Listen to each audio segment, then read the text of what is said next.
Greetings everyone, welcome to our channel. இதுவரைக்கும் நம்ம சேனலை சப்ஸ்கிரைப் பண்ணாதவங்க ப்ளீஸ் சப்ஸ்கிரைப் பண்ணுங்கள். இந்த வீடியோவில் 9th standard second mid term social science model question paper தான் பார்க்க போகிறோம். ஸோ சோஷியல் சயின்ஸ் வந்து first 1 marks history, geography, civics, economics இதில் இருக்கக்கூடிய 1 மார்க்ஸ் ஃபுல்லாக தரவாக பார்த்துக்கோங்க. அண்ட் தென் வந்து ஹிஸ்ட்ரியில் இருக்கக்கூடிய map work second priority. Next ஜியோகிரஃபியில் இருக்கக்கூடிய 1 மார்க்ஸ், ஹிஸ்ட்ரியில் டைம் லைனும், ஜியோகிரஃபியில் வந்து கிவ் ரீசன்ஸ் டிஸ்டிங்விஷ் ஒரு கொஷின் கம்பல்சரி வரும் இல்லைங்களா, அதுவும் மேப் ஒர்க்கும் பார்த்துட்டு இம்பார்ட்டன்ட் கொஷின்ஸ் அண்ட் தென் ஃபைனலாக ரிமைனிங் இருக்கக்கூடிய கொஷின்ஸ் இந்த மாதிரி பிளான் பண்ணி படிச்சிங்கன்னா நல்ல மார்க்ஸ் ஸ்கோர் பண்ணலாம். 7 1 மார்க்ஸ் கொடுத்துருக்காங்க. ஸோ 1 மார்க்ஸில் வந்து ஃபுல் மார்க்ஸ் வாங்குற அளவுக்கு 7 ஃபுல்லாக வாங்குற அந்தளவுக்கு உங்களோட ப்ரிப்பரேஷன் கண்டிப்பாக இருக்கணும். தரோவாக ப்ரிப்பேர் பண்ணிவிடுங்க 1 marks. Part 2 answer any 5 of the following questions, 2 mark questions.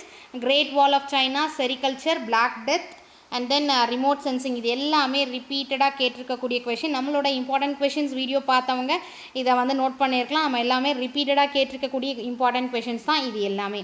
Next what are the merits of federal government, அடுத்து what is mean by foreign exchange, who monitors the quantity and quality of ground water, இதுவுமே நமக்கு important கொஷினில் mark பண்ணியிருக்கக்கூடிய questions தான். அதனால் எல்லாமே நீங்கள் ஈஸியாக அட்டன் பண்ணிடலாம். ஸோ ப்ரையாரிட்டி வைஸ் நீங்கள் வந்து ப்ரிப்பரேஷன் பண்ணுங்கள். ஃபஸ்ட்டு 1 மார்க்ஸ் அண்ட் தென் நம்ம சொன்ன மாதிரி இம்பார்ட்டன்ட் கொஷின்ஸ், அதாவது map work, time line, important question and then finally remaining questions. Part 3 roman number 3 answer any 5 of the following questions, 5 mark கொஷின்ஸா. who were the Mongols, how did they rule China ஒன்று கேட்டிருக்காங்க.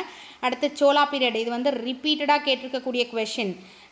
அதாவது nearly 6 டிஸ்ட்ரிக்டில் கேட்டிருந்தாங்க இல்லைங்களா. அதுக்கடுத்தது compulsory distinguish between give reasons. நமக்கு எத்தனை ஜியோகிரஃபியில் வந்து இந்த செகண்ட் மிட் டர்முக்கு எத்தனை லெசன்ஸ் இருக்கோ அத்தனை லெசன்ஸில் இருக்கக்கூடிய டிஸ்டிங்விஷ் பிட்வீன் கிவ் ரீசன்ஸை டோட்டலாக தரோவாக பார்த்துக்கோங்க. ஏன்னா கம்பல்சரி ஒரு 5 மார்க் அதிலேருந்து வருதுன்றதுனால நம்ம அதை மிஸ் பண்ணக்கூடாது. எப்படி 1 மார்க்கு மேப் ஒர்க்கு டைம் லைனில் மார்க் மிஸ் பண்ண மாட்டோமோ அதே மாதிரி இந்த கிவ் ரீசன்ஸ் டிஸ்டிங்விஷ் வந்து கம்பல்சரி வருது இல்லைங்களா, அதனால் அதை ஃபுல்லாக தரோவாக பார்த்துக்கோங்க. அடுத்து write a note on directions with relevant diagram கொடுத்துருக்காங்க. எனி 5 கேட்டிருக்காங்க இல்லையா. அடுத்து merits of unitary form of government, இது எல்லாமே நம்ம இம்பார்ட்டன்ட் கொஷினில் மார்க் பண்ணது தான். டைம் லைன் பார்த்தீங்கன்னா நம்ம டைம் லைனும் மேப் ஒர்க்குக்குமான வீடியோ வந்து செப்பரேட்டாகவே நம்ம கொடுத்துருந்தோம். ஸோ ரிப்பீட்டடாக வந்து எல்லா கொஷின் பேப்பரில் கேட்டிருக்கக்கூடிய மேப் ஒர்க் என்னென்ன பிளேசஸ் கேட்டிருக்காங்க, எந்த மேப்பில், அடுத்து டைம் லைன் எந்த இது டைம்லேருந்து எது வரைக்கும் கேட்டிருக்காங்க அப்படின்றத நம்ம செப்பரேட் வீடியோவே வந்து இம்பார்ட்டண்ட் மேப் அப்படின்ற மாதிரி போட்டு வீடியோ அப்லோட் பண்ணியிருப்போம். அதை நீங்கள் ரெஃபர் பண்ணிக்கோங்க. நெக்ஸ்ட்டு பார்ட் 4 பார்த்தீங்கன்னா answer any 2 of the following questions, 4 mark questions தான். அதாவது 2 × 4 8. Explain the commercial development of medieval period, explain major uses of GPS, இதுவுமே நமக்கு இப்போ ரிப்பீட்டடாக கேட்டிருக்கக்கூடிய கொஷின்ஸ் தான். அடுத்து மார்க் த ஃபாலோயிங் இந்த அவுட்லைன் மேப் ஆஃப் வேர்ல்டு மேப்பில் Asia, Indian Ocean, South America, Pacific Ocean கொடுத்துருக்காங்க.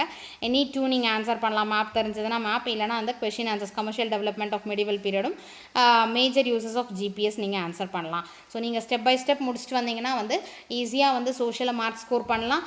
லாஸ்ட் டைம் நீங்கள் எடுத்ததை விட டார்கெட் வந்து இன்னும் அதிகமாக எடுக்கிறதுக்கு எய்ம் பண்ணுங்கள். Wish you all the best. Thank you for your support. Thanks for வாட்சிங்.